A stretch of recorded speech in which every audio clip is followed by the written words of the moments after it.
qofka booqdo qof xanuunsanaya inta uu booqashada ku guda jiro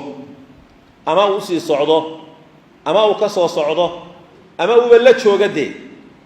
ee booqashada uu ku mashquulsan yahay qofkaasi uu ku guda jiro wuxuu la mid yahay qof beerihii jannada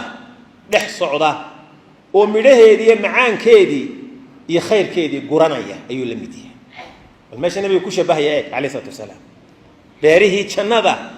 inaad dhex mushaaxayso dhex qaadayso oo aad kolba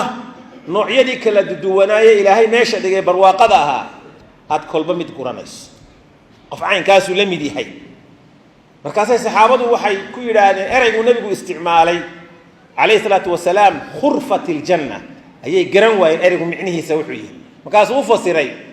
waxaan u jeedaa markaan idin leeyahay khurfatul janna waa midha gurashada jannada nabigu alayhi salatu wasalaam marka talaabo walba aad u qaado ama lugu ama gaari raac هذا الله بو عنه آتلا هذا